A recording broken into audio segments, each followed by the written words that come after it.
Señor, abre nuestra mente y abre nuestro corazón a tu palabra. Te lo pedimos en el nombre de Jesús. Amén. Bueno, vamos a tener una breve lectura en Marcos capítulo 13 y los versos 24 al 27.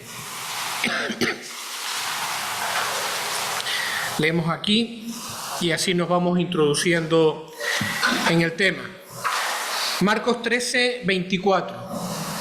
Pero en aquellos días, después de aquella tribulación, el sol se oscurecerá, la luna no dará su resplandor, y las estrellas caerán del cielo, y las potencias que están en los cielos serán conmovidas.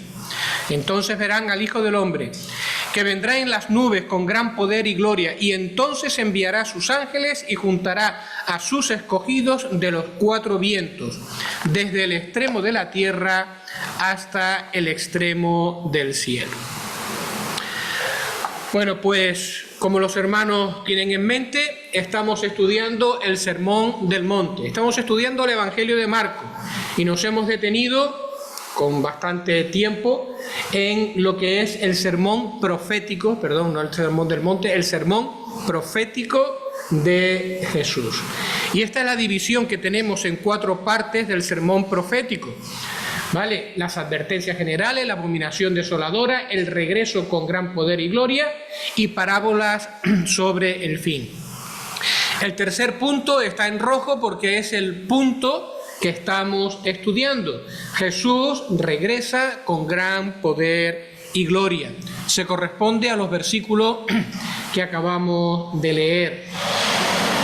Y aquí tenemos pues una pequeña división o la división de cómo hemos ido acercándonos a estos versículos que nos hablan del regreso de Jesús con gran poder y gloria. Hemos visto en primer lugar la ocasión, y la ocasión es después de la abominación desoladora, al término de ese tiempo de gran tribulación que va a haber en este mundo, al final de ese periodo de tiempo, entonces dice que algo sucede que paraliza esta tierra agonizante, porque los juicios de Dios ya se han manifestado en este mundo. Entonces, dice el versículo, en la segunda parte, las señales que lo acompañan, se habla de que el sol se oscurece, la luna deja de dar su luz, las estrellas se mueven, el mar brama con fuerza, los hombres se sobrecogen de temor. ¿Qué es lo que está pasando? Pues nos viene a continuación, se explica que es el regreso del Señor Jesucristo, pero el regreso con poder y gloria. El Señor regresa a este mundo. Y el último día, el domingo pasado, nos entretuvimos o estuvimos aquí en este versículo, que es el verso 27. Y allí leíamos, y entonces, cuando Él aparezca en las nubes con gran poder y gloria, entonces dice que enviará a sus ángeles y juntará a sus escogidos de los cuatro vientos desde el extremo de la tierra hasta el extremo del cielo. Y decíamos que esta reunión de los escogidos se refiere, en primer lugar, a los creyentes judíos que se han convertido durante el periodo de tribulación, y por extensión a todos los creyentes que se hayan convertido durante ese periodo de tiempo. Pero esta frase, enviará a sus ángeles y juntará a sus escogidos, es, y ahí insistíamos, el cumplimiento de las profecías que están en el Antiguo Testamento, cuando el Señor juntará a su pueblo para introducirlos en el reino que se va a establecer en este momento. Y así pues leíamos en Isaías, leíamos en Ezequiel, y en estos días pues me tropezaba también con Daniel. Podemos leer Daniel capítulo 12.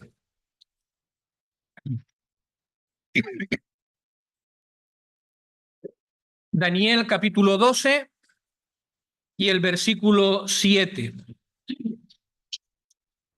Y oí al varón vestido de lino que estaba sobre las aguas del río, el cual alzó su diestra y su siniestra al cielo, y juró por el que vive por los siglos, que será por tiempos y mitad de un tiempo. Y cuando se acabe la dispersión del poder del pueblo santo, todas estas cosas serán cumplidas. Es decir, cuando acabe ese periodo de tribulación de 3 años y medio que está ya anunciado en el versículo 1, entonces viene el Señor. Y entonces el pueblo de los santos, es decir, el pueblo de Israel, entonces, como dice el versículo 3, los entendidos resplandecerán como el resplandor del firmamento, y los que enseñan la justicia a multitud como las estrellas a perpetua eternidad. Comenzará el reinado del Mesías. Bueno, pues esto fue más o menos un muy rápido resumen de las cosas que vimos el domingo pasado por la mañana. Ahora bien, hoy, y ya más o menos nos introdujimos en ello el pasado domingo, queríamos tratar las diferencias que hay entre el arrebatamiento de la iglesia y la reunión de los escogidos que aparece en Marcos capítulo 13, el verso 27, el que acabamos de leer. Vale, entonces, Primera de Tesalonicenses capítulo 4, vamos a hacer la lectura.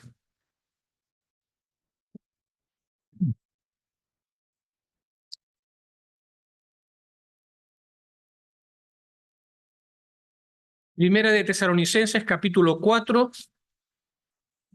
versos 16 y 17. Dice, porque el Señor mismo, con voz de mando, con voz de arcángel y con trompeta de Dios, descenderá del cielo, y los muertos en Cristo resucitarán primero. Luego nosotros, los que vivimos, los que hayamos quedado, seremos arrebatados juntamente con ellos en las nubes para recibir al Señor en el aire, y así estaremos siempre con el Señor. Por tanto, alentaos los unos a los otros con estas palabras. Y ahora, ¿qué dice Marcos capítulo 13, verso 27?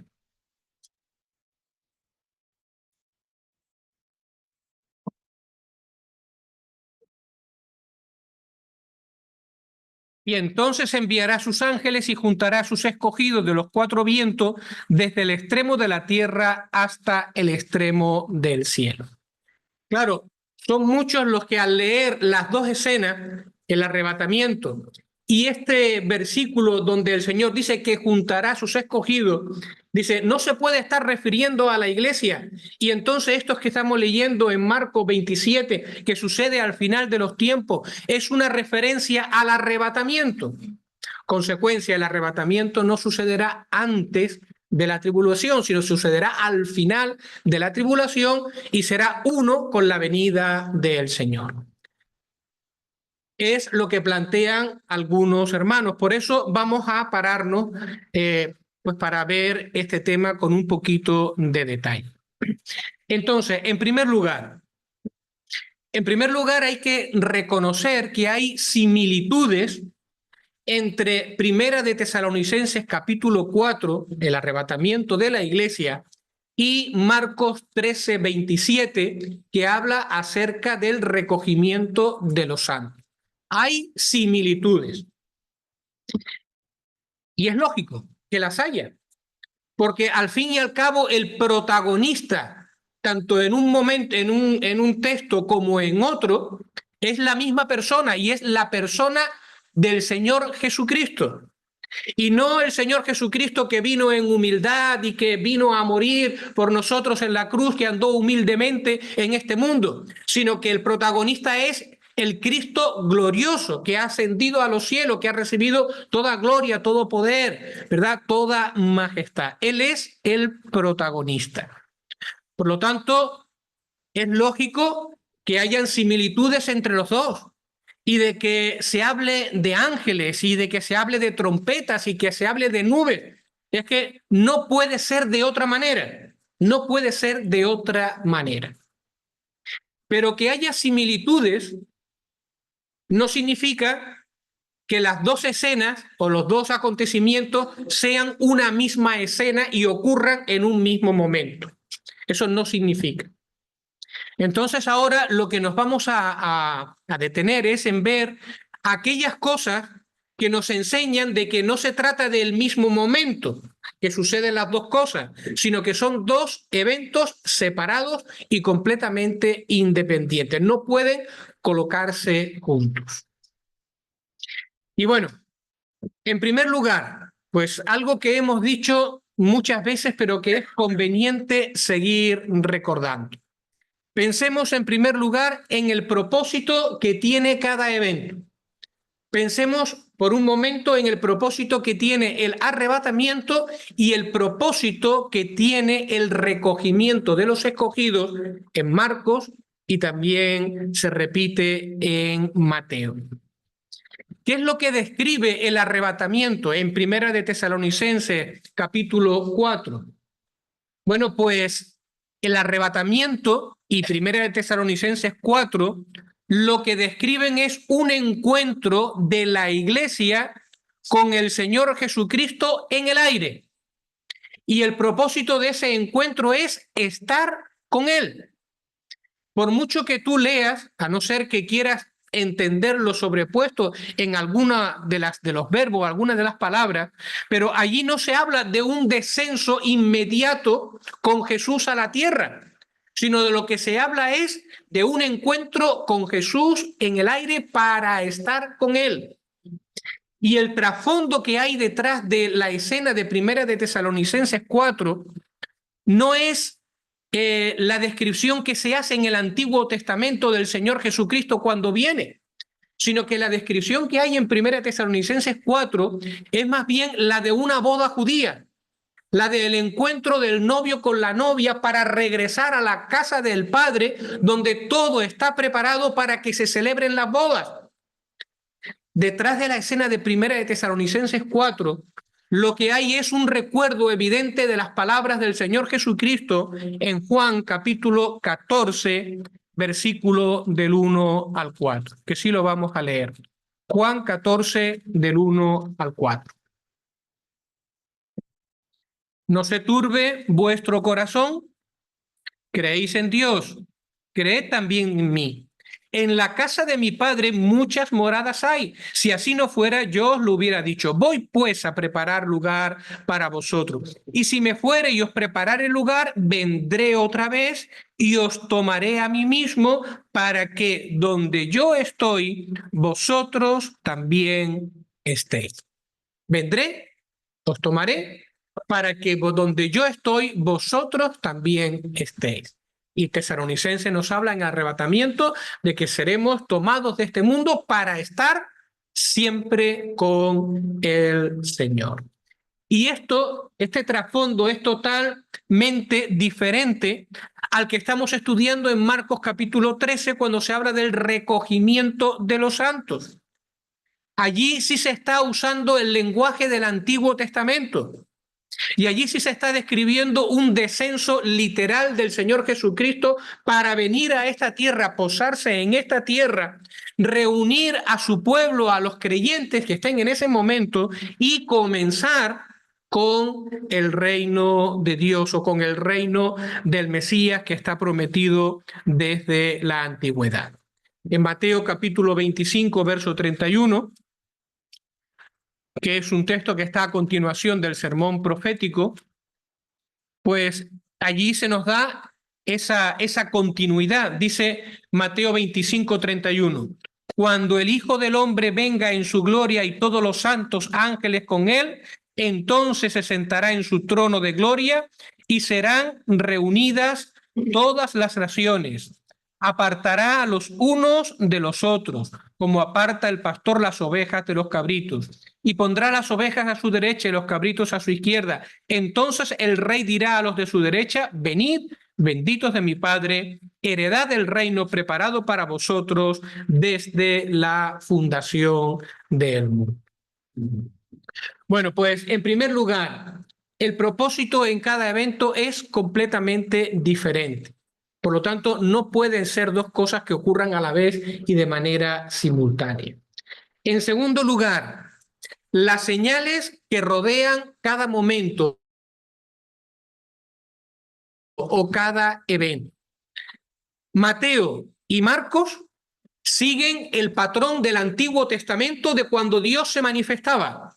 Y entonces hablan de este momento de la reunión de los escogidos, hablan como un momento que estará rodeado de convulsiones cósmicas, ¿vale? El cielo, el mar, las estrellas, el sol y la luna, todo se vuelve convulso, todo se trastorna porque el Señor viene a este mundo. Y cuando nosotros hablamos de esto, ya dijimos en su momento de que no son cosas simbólicas que van a ocurrir, sino son cosas literales, ¿vale? El sol se oscurecerá, la luna no dará resplandor, el mar bramará, asustará a la gente por su ruido, las estrellas serán movidas de su lugar, ¿vale? Todo esto son señales que acompañarán y anuncian que el rey ya viene o que el rey está aquí. Sin embargo, cuando nosotros leemos Primera de Tesalonicenses 4 y describimos, y Pablo describe la venida del Señor a por su iglesia, Pablo no da ninguno de estos datos. No hay acontecimientos cósmicos, no hay ninguna señal en el cielo, no hay nada que indique que el Señor va a irrumpir en este mundo, o en este caso va a venir en las nubes para recoger a su iglesia. Y es que lo hemos dicho, el arrebatamiento tiene que ver con la inminencia, es decir, es un suceso que puede ocurrir en cualquier momento. Pudo haber ocurrido ayer, puede ocurrir esta noche, puede ocurrir mañana o puede ocurrir dentro de 10 años. Y el creyente vive en la expectativa porque no hay ninguna señal que nos indique que ya va a suceder o que está a punto de suceder. El apóstol Pablo conocía el sermón profético de Jesús, aunque los evangelios no estaban escritos, posiblemente redactados, quiero decir, en el momento en que Pablo escribe la primera carta, eso no significa que no se predicaran en las iglesias, formaban parte de la enseñanza apostólica y por lo tanto, a ciencia cierta de que Pablo sabía de estas cosas. Y sin embargo, cuando describe la venida del Señor a por su iglesia, el arrebatamiento, él no escribe de esta manera. Porque cuando los cielos se conmuevan, las estrellas caigan y el mar ruja con fuerza, los hombres temblarán. Y el Señor mismo con voz de mando descenderá del cielo a la tierra. Y los muertos en Cristo resucitarán primero. No hay, o sea, se omite cualquier referencia a señales que acompañen su venida. Es algo que puede suceder en cualquier momento y por eso la iglesia, los creyentes, debemos estar siempre preparados. En tercer lugar,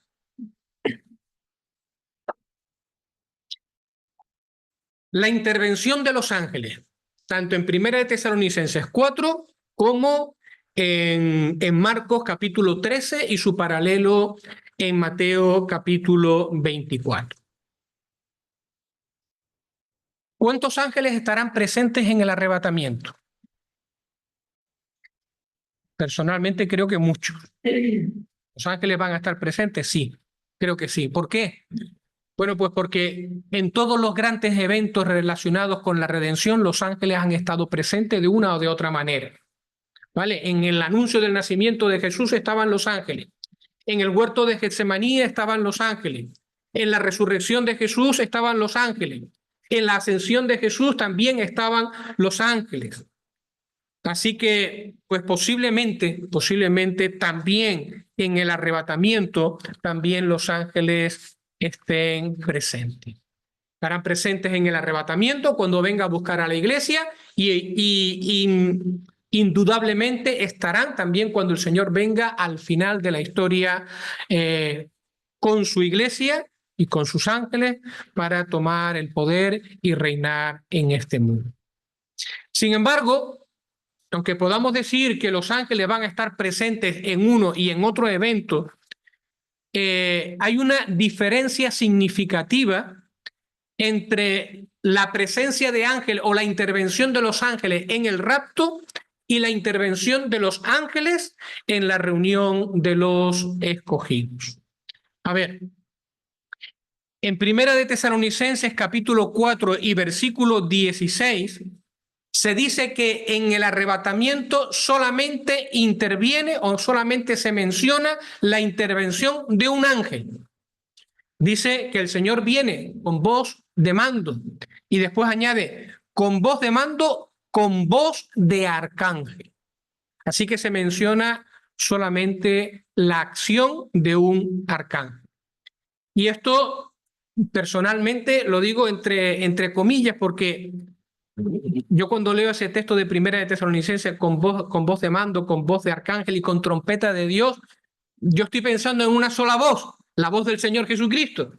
¿Vale? Yo estoy pensando solamente en una voz, la voz del Señor Jesucristo, y la referencia a arcángel y trompeta es una forma de expresar la autoridad que tiene esa voz. Es decir, no hay duda, o sea, su autoridad es total. Y cuando el Señor habla, todo obedece y todo sucede. Pero lo que pasa es que después te pones a mirar a los comentaristas y te pones a mirar y salvo dos y que parece que sí, pero que no, pues no todos caminan en esa dirección. Todos te dicen que ahí interviene el arcángel, un arcángel, y que además ese arcángel actúa a la voz de una trompeta. Bueno, pero bueno, baste simplemente la reflexión. El caso es que yo quiero que comparen lo que es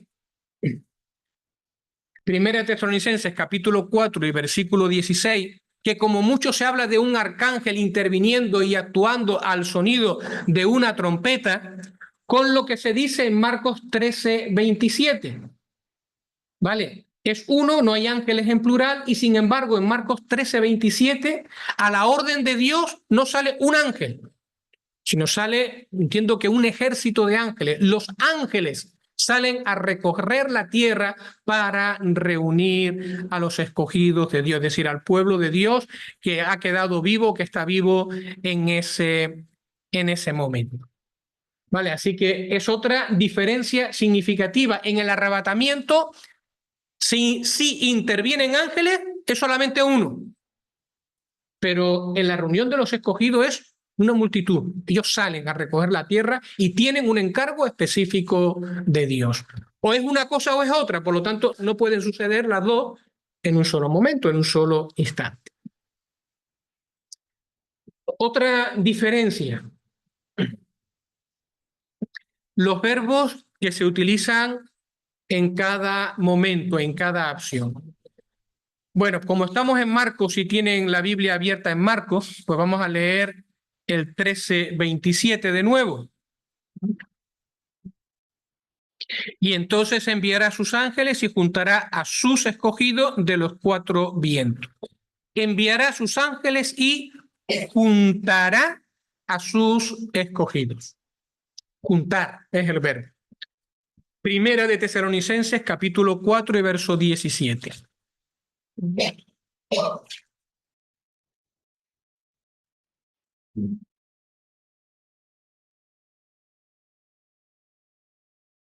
Primera de Tesalonicenses 4 y el verso 17. Luego nosotros, los que vivimos, los que hayamos quedado, seremos arrebatados juntamente con ellos en las nubes para recibir al Señor en el aire. Y el verbo es seremos arrebatados, que es de donde utilizamos la expresión el arrebatamiento de la iglesia. Entonces, el primer verbo en Primera de Tesalonicense en relación a la iglesia es el verbo arrebatar. Y es un verbo que significa el uso de una fuerza, el uso de una fuerza, pero además una acción repentina. Algo que sucede de repente y que implica pues también generalmente el uso de una fuerza. Es el verbo arpazo en griego. Si nosotros hacemos un recorrido por el Nuevo Testamento, las veces que se utiliza el verbo arrebatar, pues vemos que, por ejemplo, se utiliza para hablar de robar o quitar algo. ¿Vale? Cuando el hombre fuerte es atado, Y entonces viene el otro y arrebata, se lleva todas las cosas que están en la casa. Se utiliza del pájaro que se lleva la buena semilla en la parábola del sembrador, arrebata la buena semilla que está sembrada. Se utiliza en Juan capítulo 10, versículo 12 para hablar del lobo. El lobo que viene y arrebata las ovejas, se lleva las ovejas. Se utiliza en Juan capítulo 6 y versículo 15 o 23, 10 para hablar de alguien que es tomado a la fuerza para llevarlo a donde no quiere. En Juan 6, 15 es al Señor Jesucristo para hacerlo rey. Lo quería la multitud, quería arrebatarlo. Y en Hechos 23, 10 creo que se refiere al apóstol Pablo. No estoy seguro ahora mismo de ello porque estoy hablando un poco de memoria.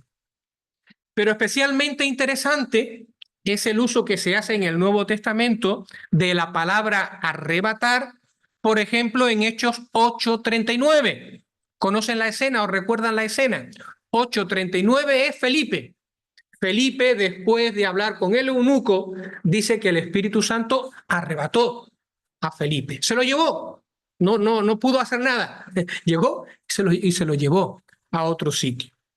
Después está el caso de Pablo en 2 de Corintios capítulo 12. En el versículo 2 y en el versículo 4 vuelve a aparecer la palabra arrebatar. Y se está hablando de la experiencia de Pablo. Dice, no sé si fue en espíritu o en cuerpo, pero fui llevado. Dios lo tomó y lo llevó al tercer cielo. Y después otra vez aparece en Apocalipsis capítulo 12, versículo 5, y se habla de la mujer con el niño que es tomado por Dios, es arrebatado, es tomado de sus brazos, ¿vale? Y llevado delante de Dios. Y en ese mismo sentido aparece aquí en Primera de Tesalonicenses capítulo 4. La iglesia, los creyentes, vivos y muertos, resucitados, son tomados, arrebatados por el Señor para tener un encuentro con Él en el aire. Bueno, pues ese es el verbo que se utiliza en Primera de Tesalonicenses capítulo 4. ¿Cuál es el verbo que se utiliza en Marcos capítulo 13? Pues el verbo que se utiliza en Marcos capítulo 13 se leería algo así como epicinago. ¿Vale? Epicinago, no sé dónde estará el acento propiamente dicho. Pero bueno, es un verbo que simplemente significa juntar.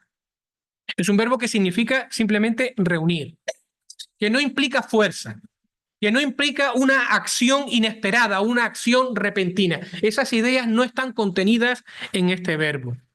De hecho, por ejemplo, se utiliza para hablar de la gallina que reúne a sus polluelos debajo de sus alas.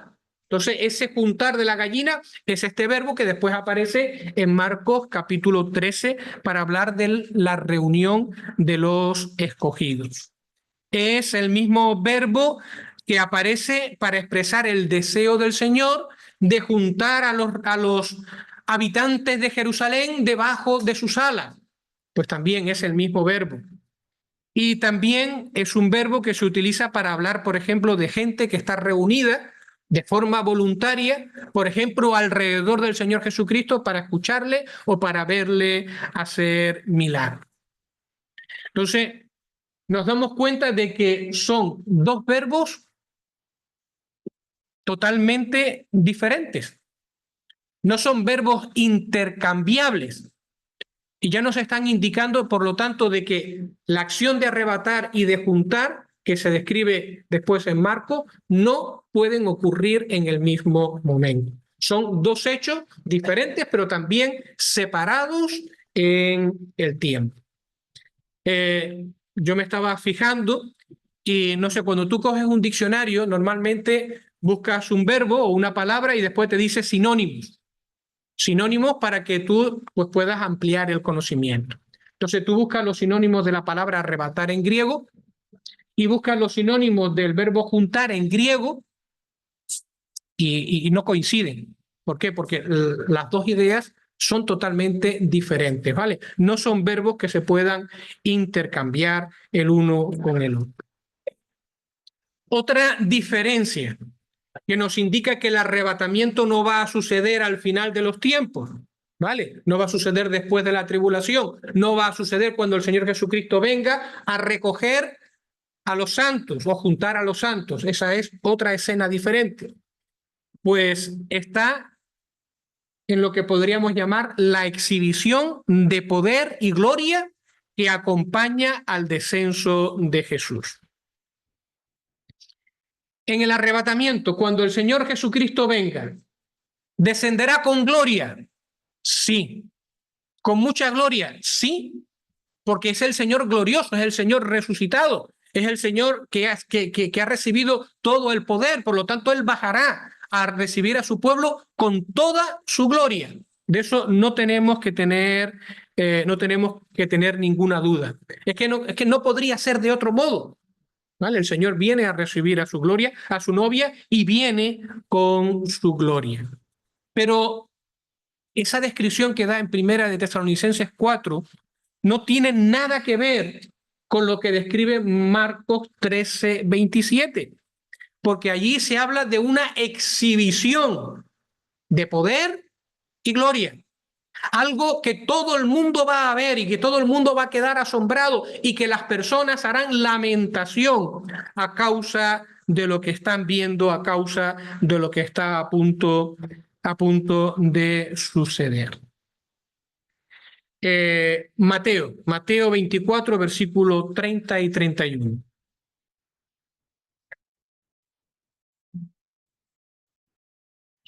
Mateo capítulo 24 y verso 30 y 31. Entonces aparecerá la señal del Hijo del Hombre en el cielo, y entonces harán lamentación todas las tribus de la tierra, y verán al Hijo del Hombre viniendo en las nubes del cielo. Marcos dice con gran poder y gloria, y aquí se dice con poder y gran gloria.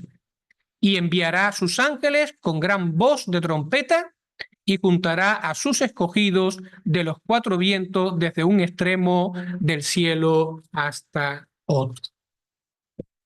Pues esa exhibición de gloria es diferente, la gloria que acompaña y la gloria que se exhibirá cuando el Señor venga al final a recoger a sus escogidos y inaugurar su reino sobre esta tierra. Otro punto muy interesante,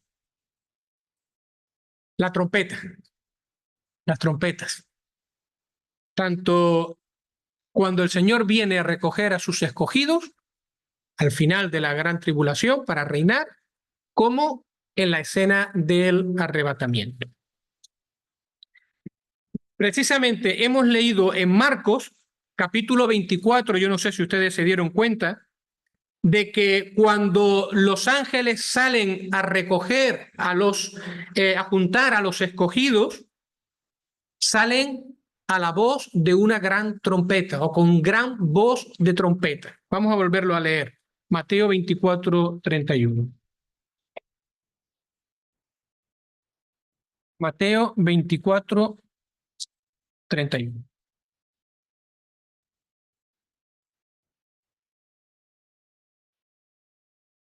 Dice, y enviará sus ángeles con gran voz de trompeta y juntará a sus escogidos de los cuatro vientos. Marcos no menciona las trompetas o la trompeta, pero Mateo sí menciona la trompeta. Y después, en el arrebatamiento, aparte de que en Tesalonicenses se habla de con voz de trompeta, Primera de Corintios, capítulo 15, que es el otro texto donde se menciona el arrebatamiento, porque allí se describe cómo vamos a ser transformados para después ser arrebatados. Allí también se menciona la trompeta. Vale, vamos a ir a Primera de Corintios para que lo veamos. Capítulo 15, versos 51 y 52.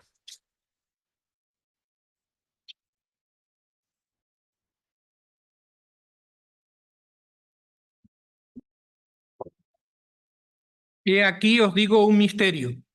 No todos dormiremos, pero todos seremos transformados. En un momento, en un abrir y cerrar de ojos, a la final trompeta, porque se tocará la trompeta y los muertos serán resucitados incorruptibles y nosotros seremos transformados. Ya voy en contra del tiempo. En el caso de los escogidos, se dice que será con gran voz de trompeta. En el arrebatamiento se habla en 1 Corintios de la final trompeta, porque se tocará la trompeta, y en Tesalonicenses 4 dice con trompeta de Dios, suponiendo que pues sea una referencia a la trompeta y no a la voz del Señor Jesucristo. Conclusión, es el mismo evento, suceden a la vez porque hay trompeta. ¿No? Hay trompeta. Pero bueno, ¿es suficiente que haya trompeta para afirmar de nuevo que estamos ante el mismo evento y que las dos cosas suceden en el mismo instante porque hay trompeta? Bueno, lo primero que es interesante es entender un poquito cuál era el uso de las trompetas que se hace en el mundo antiguo y por lo tanto también en la Biblia. Y bueno, resumiendo mucho, las trompetas era algo muy relacionado con la vida de un pueblo, ¿vale? Y por lo tanto también con la vida de Israel. Tenía un uso militar, tenía un uso civil y tenía un uso religioso. O sea, estaban presentes en la vida cotidiana del pueblo, ¿vale? Israel en el desierto avanzaba o se detenía para acampar al son de trompeta. Sonaba la trompeta, caminaban, sonaba la trompeta, tenían señales, ¿verdad? El pueblo se detenía. Se tocaba otra trompeta o de otra manera y el pueblo era reunido para una convocatoria. Las trompetas sonaban y se convocaba a la guerra. Las trompetas sonaban y se anunciaba de que había un evento, había algo especial que iba a suceder. Las trompetas sonaban y se daba comienzo a ciertas fiestas religiosas. La trompeta sonaba en el templo y se producían ciertos cambios en el culto o ciertas actividades dentro de lo que era la escena del culto. Es decir, las trompetas estaban siempre presentes y en cada ocasión tenían un significado diferente. ¿Qué es lo que queremos decir con esto? Bueno, pues que cuando se menciona trompeta, siempre tenemos que ver el contexto. Tenemos que ver el contexto para intentar ver qué relación tiene o qué es lo que está queriendo decir. Es precipitado decir que porque trompeta aparece aquí, tiene que significar lo mismo que aquí. No, primero el contexto, para ver si el contexto lo puede validar. Entonces, volviendo a la pregunta, ¿el hecho de que haya trompetas en uno y en otro evento significa que van a suceder juntos? Bueno, pues aparte de que van a haber trompetas en uno y en otro, el contexto no apoya esa similitud. Y sencillamente es que lo acabamos de estudiar. A ver, el propósito de cada suceso no permite pensar de esta manera. Las señales que lo acompañan o que lo rodean no permite pensar tampoco de esta manera. La mención de los ángeles que hemos visto no permiten pensar tampoco de esta manera. Los verbos que se usan en cada ocasión tampoco nos permiten pensar de esta manera. Y la exhibición de gloria y poder que hay en cada caso tampoco nos permiten concluir que las trompetas indican que sucede en el mismo momento. Por lo tanto, en cada ocasión la trompeta tendrá su significado y la trompeta tendrá su propósito. Resumiendo mucho, tenemos que decir que hay 3 trompetas, 3, relacionadas con los últimos tiempos o con los últimos eventos. 3 trompetas que van a sonar. En primer lugar tenemos la de 1 Corintios capítulo 15, la final trompeta. Esa que tiene ese título tan llamativo, la final trompeta. La final trompeta está relacionada con la transformación de nuestros cuerpos y está relacionada con la resurrección de los muertos en 1 Corintios capítulo 15, versos 51 y 52. Esta es la primera que va a sonar. Y posiblemente si tenemos que buscar en el contexto cuál es el significado, pues tendríamos que buscarla en el Antiguo Testamento y en la peregrinación del pueblo en el desierto, y cómo el pueblo sonaba la trompeta y recogía el campamento y avanzaba, y sonaba la trompeta y el pueblo se detenía y acampaba nuevamente. Y se dice la final trompeta, porque cuando suene, el peregrinar de la iglesia habrá terminado para siempre. Es la última que tiene que ver con la iglesia, porque en ese momento el ciclo se habrá cerrado. Y ahora lo que va a suceder es que los creyentes, vamos a decir, que recogemos las cosas para entrar en la Canaán celestial, para dejar este mundo, para entrar en la presencia del Señor para siempre. Es la final, porque indica el final de la peregrinación de la iglesia en este mundo. En segundo lugar, tenemos las 7 trompetas de Apocalipsis. Las 7 trompetas de Apocalipsis. Y estas 7 trompetas están relacionadas con los juicios de Dios que se van a realizar durante ese tiempo. Se empieza con sellos, se sigue con trompetas y se termina con las copas de la ira. La última de las trompetas, pues la última de las trompetas lo que hace es inaugurar los últimos juicios, que son las de las copas de la ira.